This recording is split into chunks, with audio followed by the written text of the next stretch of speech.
Custom trees are one of the best ways to make your builds look incredible, but without practice, they often look like what's behind me right now.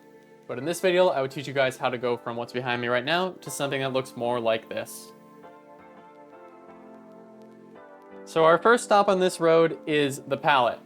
The palette allows you to pick many different colors and many different shapes to make a tree that will be a lot more defined and a lot more unique than something like this could look.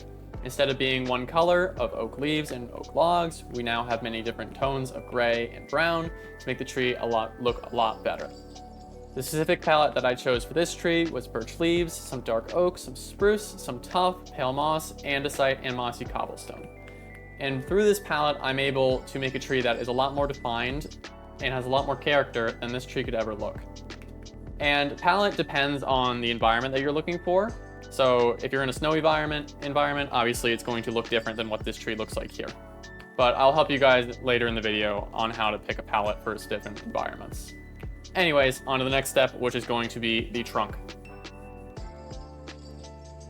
So our first real official step is the trunk. So the trunk is where you begin your build after you pick your palette. And right here I have 4 of pretty much the same trunk. And the difference in the trunks depends on 2 things. It depends on your palette and it depends on how big you want to make it, the size. I'll start with palette since I began with that earlier. So as you can see, I've undergone a transition here between each trunk. This one is just pure oak. This one gets a little more detail, even more detail, and then eventually we get to this part, which is the entire palette, which is tough, mossy cobblestone, oak, spruce, strip spruce, packed mud, and mud brick walls. So your palette, as I said before, depends on your environment. So if there was like a palm tree or something, you might want to pick some more colorful blocks. But in this instance, this would be probably in the midst of a forest because this texturing down here is meant to simulate that the tree is a little old, the tree's a little mossy. It's been there for a long time. And then the second part of the trunk is the size of the trunk. So as a general rule, a larger trunk is going to be more difficult to build than a skinnier trunk. As you can see, once I got to the final stage of my palette, I decided to thin the trunk a little bit because I think that it is easier to do that. And that's for one simple rule that when you do build your trunk, that dictates how big your tree is going to be. Once you get to the branch part, I'll get into this later, but once you get into the branch part, the size of your trunk should equal the size of your branches. So all your branches combined should have roughly the same amount of blocks that your trunk has. So that's why it's harder to build a tree that has a larger trunk because you're going to have many more branches or larger branches. You're going to have a lot more leaves. In the beginning, I would begin with a skinnier trunk so that it's easier to build the tree. Once you build many more trees, get more advanced, you can start building bigger trunks. But for now, I would stay with the skinnier trunks. And on to the next step, which is the branches. So next up is the branches. So the main rule to follow with the branches is that they should be equal to the trunk. So every branch that you have added up and it should equal what the size of the trunk is. Because otherwise you're going to have a lopsided and non-proportional tree that's not going to look so good. And second, your branches should be roughly 90-degree angles because that's how they grow in nature and that's their strongest way. Although you can differ that a little bit and it will still look very good. And there are many ways that you can make branches. In this instance, for both of these trees, I used slab stairs, walls, and then fences and fence gates. But if you really wanted, say you have, a conifer, or say you have a smaller tree, you could only go for walls and fences, or you could only go for slabs and stairs. It really depends on what you want it to look like. If you have a bit of a bigger tree though, I recommend doing everything because soon you're gonna run out of ways that you can make it look different. It's gonna become redundant. And the bigger your tree is, the more branches you should have. So for this tree, I only have 4 others and then this little bit up here. While over here, there's much more going on just because of how big it is. It makes it look better once the leaves go on. And then finally, if you end up with some small holes, say you have a bit of a taller tree, such as this or even more, and you think the bottom looks a little boring once you put the leaves on, you could always just add like 2 slabs or add a couple trap doors that might make it look like some mini branches that haven't quite grown any leaves, but are also just there. So the final step, the leaves. So there is one principal rule that I follow, and I call it the 50-50 rule. You should have 50% leaves and 50% air. If you have too many leaves, you're not gonna be able to see all the work that you did with your branches, and it's gonna look smothered. If you have too few leaves, well, the tree might look like it's dying. Now you could take that as useful in like a fall setting where you're not gonna have as many leaves because it's fall, but in general, you should follow this 50-50 rule. And then leaf type. So for this tree here, I used oak and then azalea, and over here, I used mangrove and oak.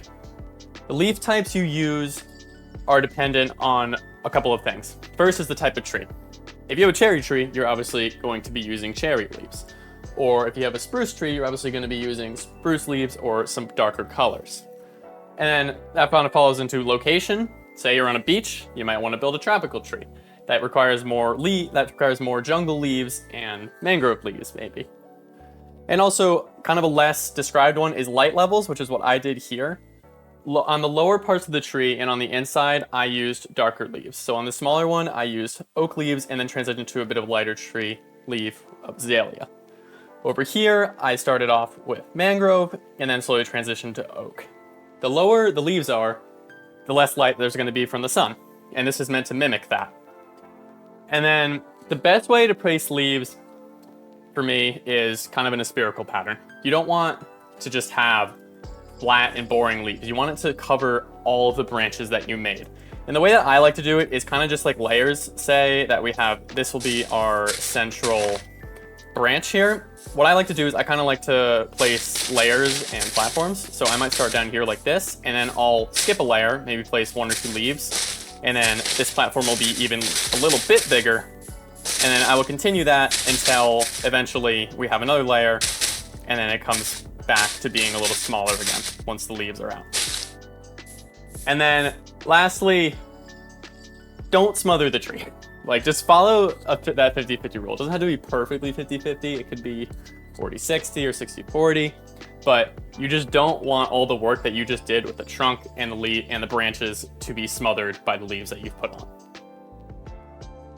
So for the last part of this video, I'll be doing a demo for you guys. I've decided to build an evergreen tree because I think it's a little different than what I've showed you guys throughout this video. So my palette will be stripped dark oak and mangrove logs for the trunk. For the branches, I'll be using all these dark oak items. And then for the leaves, I'll be using spruce leaves. For the trunk, I decided to go with a skinny and tall trunk because that's what you might see on a typical evergreen tree. I decided to detail it with stripped dark oak, and then I used mangrove logs as a little bit of texturing. For the branches, I decided to use mainly slabs and stairs. There were some fences and fence gates, but mainly slabs and stairs. For these branches, I wanted to make them look a little droopy so that when the leaves go on, it looks like the leaves are weighing the branches down, like you might see on the typical evergreen tree. I also wanted quite a few branches because evergreen trees normally have a lot of branches. And then for the leaves, I followed that same 50-50 rule, 50% air, 50% leaves, to make sure that the tree doesn't look cluttered or unrealistic because there are too many leaves. And just like with the branches, I put the leaves on in such a way that it looks like that they are drooping down, so that the leaves look like they are weighing the tree down, just like you might see in a typical evergreen tree.